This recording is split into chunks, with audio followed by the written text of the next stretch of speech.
There's something comforting about a bowl of noodles. Whether it's late at night after a long day or a quick meal to ease your hunger, it's one of those foods that's simple but satisfying. At least that's how it used to feel. Before everything changed. I used to work late at a tech company in the city. Nights stretched into the early morning hours, and I'd often find myself too tired to cook anything complicated. That's how I stumbled upon Noodle Express, a small takeout joint just a few blocks from my apartment.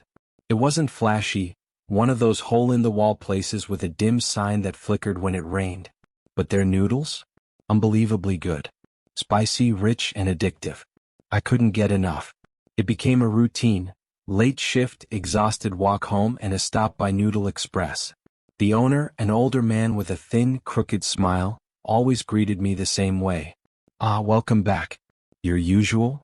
I didn't even have to respond anymore. He'd hand me the white takeout box before I could pull out my wallet. The noodles were always hot, always perfectly cooked, and always, without fail, left me craving more. I never thought much about it. Until the night that everything felt different. It was raining hard that evening, the kind of rain that makes the city streets gleam under the streetlights like black glass. Noodle Express was still open, of course. It was always open no matter how late. But tonight, something felt off the moment I stepped through the door. The first thing I noticed was the smell. It was the usual rich aroma of noodles, but there was something else underneath it. Something metallic like blood or rust. I wrinkled my nose and glanced at the counter where the owner usually stood. But he wasn't there. In fact, there was no one behind the counter at all. "Hello?" I called out, my voice echoing in the tiny, dimly lit space. No answer. For a moment, I considered leaving, but the craving for those noodles gnawed at me. I was hungry, starving actually, and something about the place kept me rooted to the spot.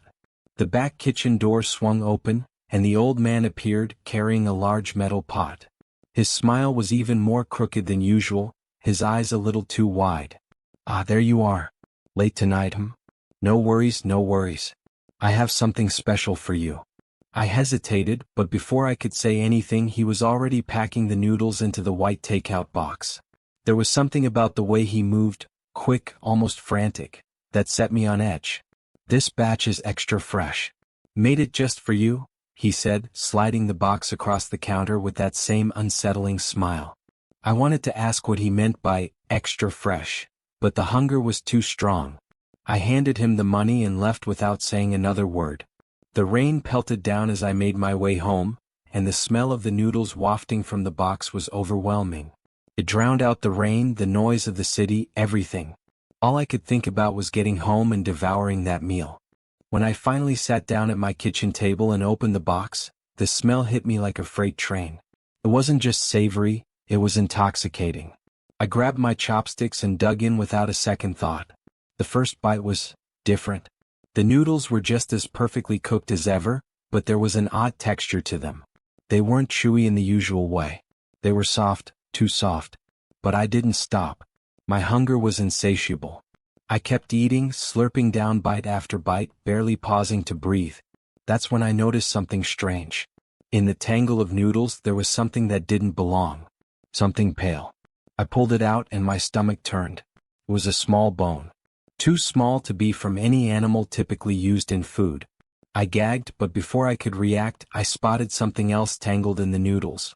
This time it was a thin, fleshy strip. My heart pounded in my chest as I realized what it was. Skin. Human skin. The realization hit me like ice water, and I dropped the chopsticks, backing away from the table. My mind raced, trying to make sense of it. Was this some kind of sick joke? Had I been eating? I ran to the bathroom and vomited, the taste of the noodles lingering in the back of my throat, no matter how hard I tried to purge it. My head spun as I splashed cold water on my face. What the hell had I just eaten? I stumbled back into the kitchen, heart racing, hands trembling. The takeout box was still there on the table, the noodles spilling out like a grotesque, tangled mass. And there, nestled in the center, was something even worse. An eyeball. I stared in horror, unable to look away. The small, glossy orb stared back at me, lifeless and glassy, nestled among the noodles like some kind of sick garnish. My mind went blank. I didn't know what to do. I wanted to call the police, but the phone felt miles away and my legs refused to move. Suddenly there was a knock at the door. I froze. The knock came again, louder this time. My heart pounded in my chest as I slowly approached the door, every fiber of my being screaming to turn back, to run. But something compelled me to open it.